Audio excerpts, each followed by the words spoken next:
Shalom Adonai, salve povo, eu sou o Zelota e hoje de volta com mais uma mini saga aqui nos nossos vídeos especiais. E hoje com o Reino Ptolomaico, que foi sugestão de um inscrito aqui do canal e que venceu a enquete na última semana lá no Instagram. Então hoje começamos aí a contar essa história, começamos aqui a conversar a respeito do Reino Ptolomaico. E começou ali, iniciou-se, tem tanto começo aqui nesse começo, iniciou-se com o Ptolomeu I Sóter em 305 ou 306 a.C. Eu vou contar a respeito disso aí, claro. E termina com a Cleópatra, a famosa Cleópatra, depois da derrota na Batalha do Ácio e tendo ali o domínio romano. E claro que eu vou abordar aqui a presença romana no Egito. A intenção é essa, é contar como era antes, contar como era com Roma e depois de Roma. Enfim, esse é o trabalho que eu tenho feito aqui com as províncias romanas na grande saga da saga provinciana. Mas antes de começar, não esqueça de dar um tapa nesse like e compartilha com a galera. E vocês que são novos aqui, sejam muito bem-vindos. Aqui eu trago conteúdo de história antiga, tem várias civilizações do Ocidente e do Oriente. Então dá uma sacada aí nas nossas playlists. E essa aqui não são os nossos vídeos especiais. A cada meta de inscrito batida, eu trago um vídeo especial para vocês. Esse é o vídeo especial de 800 inscritos. E claro, sempre com a metodologia nada ortodoxa, com muitas imagens, muito conteúdo sem enrolação.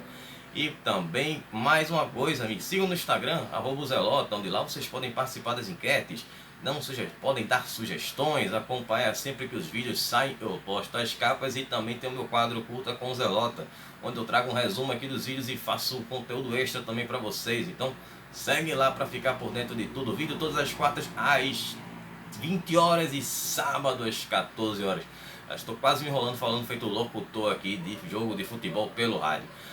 Mas enfim, para ser mais rápido, para começar o vídeo, não perder tanto tempo. Então beleza, acho que dei todos os recados, no final eu falo mais outras coisas. Então vamos lá, Reino Ptolomaico, primeira parte. Sim, claro, deve ser trabalhado aqui em 3 ou 4 vídeos, como eu fiz com a Macedônia, com o Império Parta. Então beleza, então muito conteúdo, então a gente tem que fazer uma coisa resumida, para não ficar aí extenso demais. Tem muito tema para a gente trabalhar aqui no canal.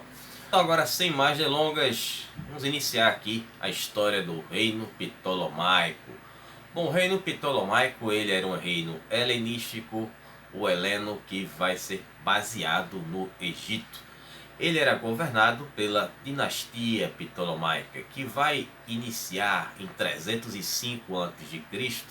ou talvez 306 pelo Ptolomeu I Sato e vai terminar com a Cleópatra no ano 30 a.C., depois da derrota na Batalha de Ácio, do Ácio, que eu contei aí recentemente no vídeo passado. Contei também lá na saga romana, no vídeo do segundo triunvirato, que foi o confronto entre o Marco Antônio e o Otaviano.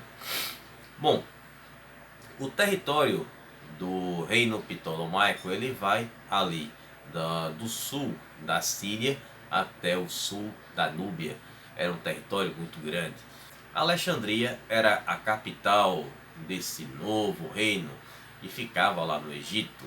E ela era um dos principais polos culturais do mundo antigo, ao lado de Atenas, como eu falei também no vídeo da queda da Macedônia.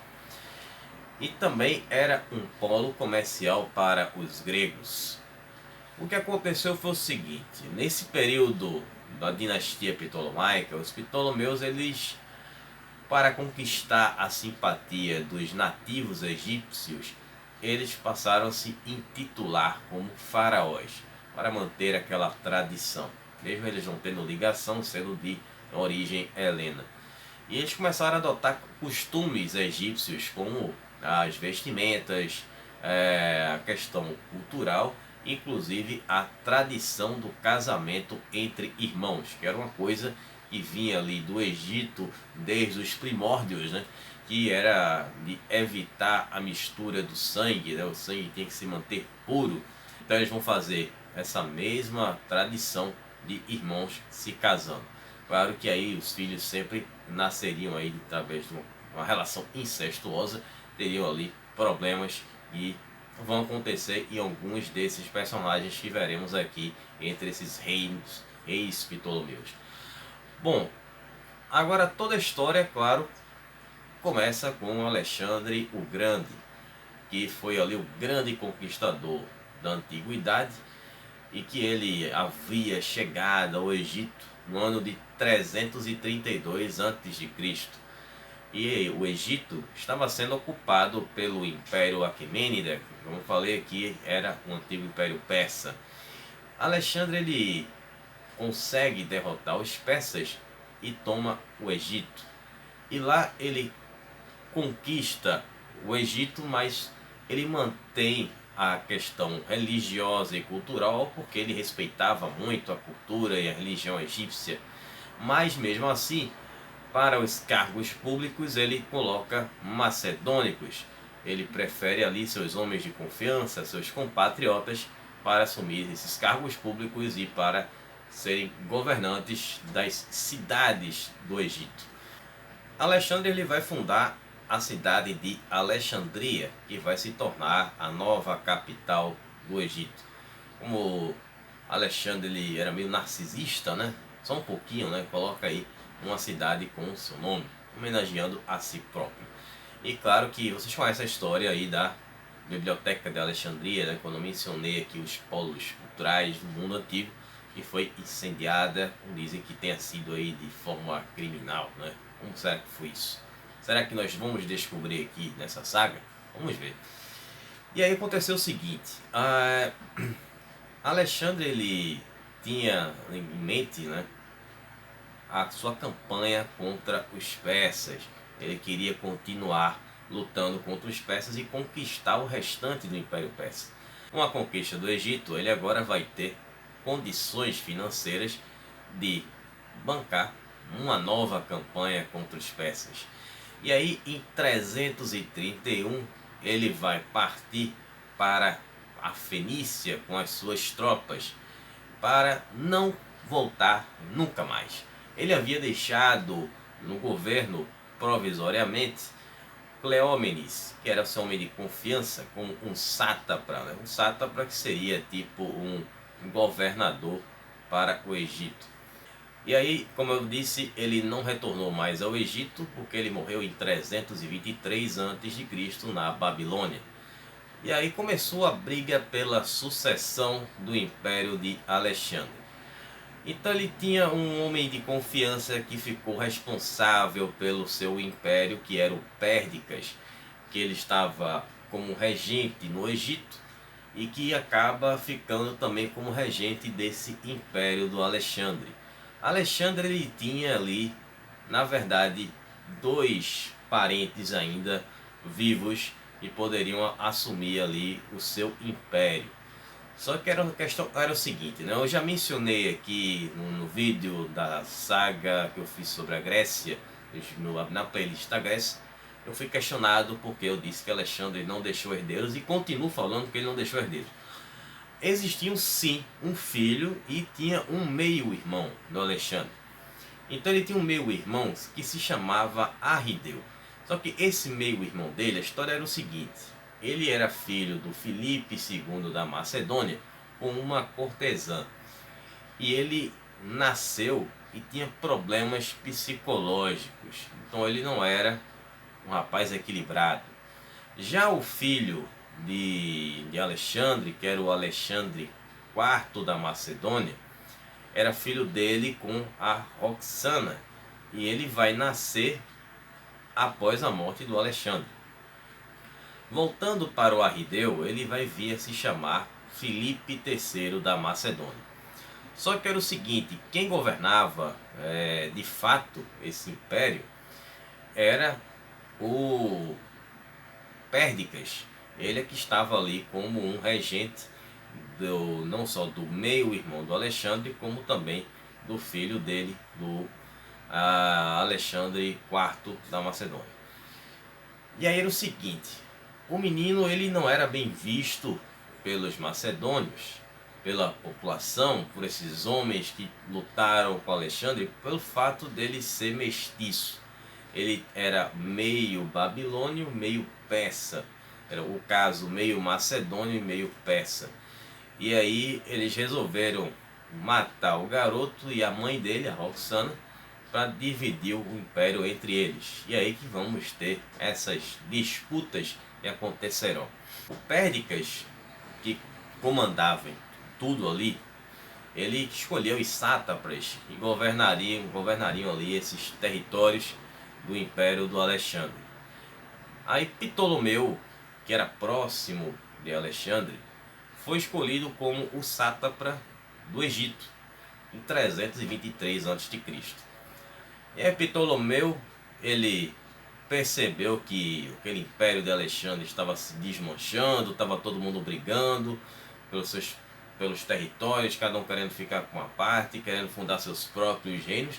E aí ele pensou, vou dar um golpe. E aí ele resolveu se intitular como o rei do Egito. Claro que o Perdicas não ia aceitar isso aí de bom grado, né, de boa.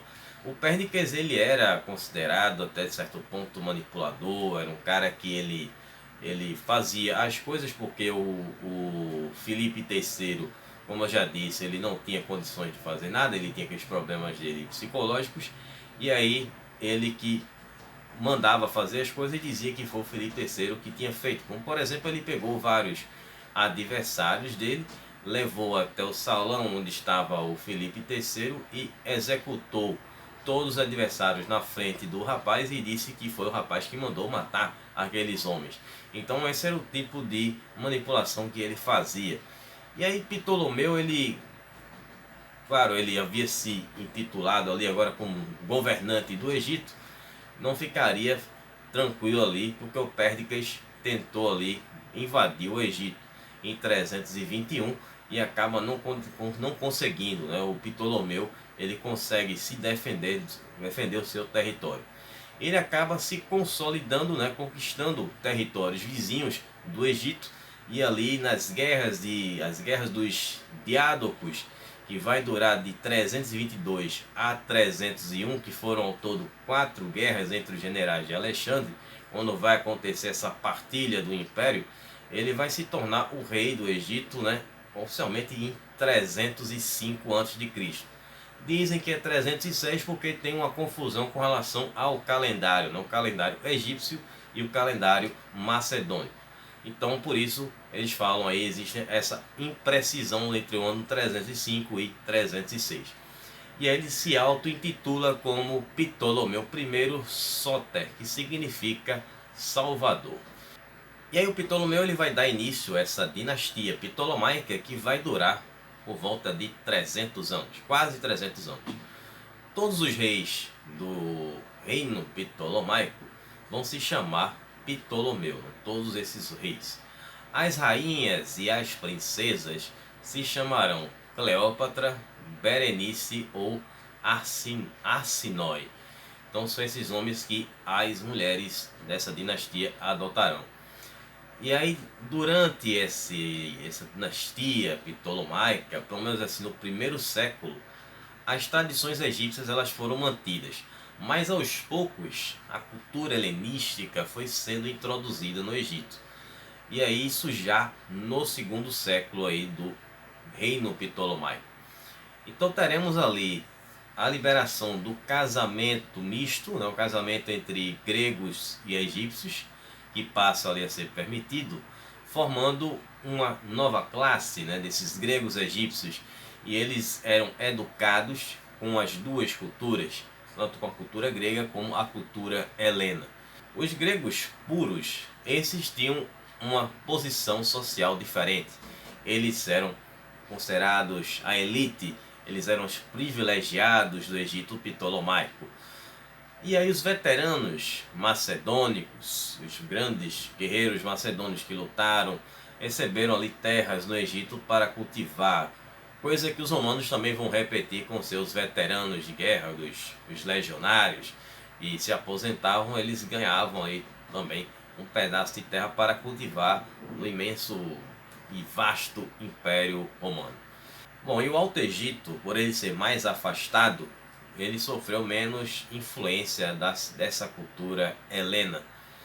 Mas apesar de ser menos influenciado, houve a construção de uma cidade que vai vir se tornar sua capital, que era uma cidade helena chamada de Ptolemaida Hérmia. Bom, espero que vocês tenham gostado, que vocês tenham entendido. Estou trazendo agora um conteúdo um pouco mais enxuto para fazer vídeos menores, para que o pessoal aí assista o vídeo todo, né? E também outra coisa que eu queria dizer, né? Próximo vídeo eu vou trazer a história dos primeiros reis Ptolomeus. E claro, tem o Ptolomeu I, mas praticamente toda a história dele foi durante a guerra dos Diodacos. E o que aconteceu aí nos primeiros reinados, aí nos primeiros início aí desse reino ptolomaico. E sábado eu estarei trazendo o último capítulo da saga romana, a derradeira saga romana aí, com a queda de Rômulo Augusto e a queda de Roma em 476. Mas claro que nós conversaremos a respeito disso aí, em mais detalhes, no próximo vídeo no sábado.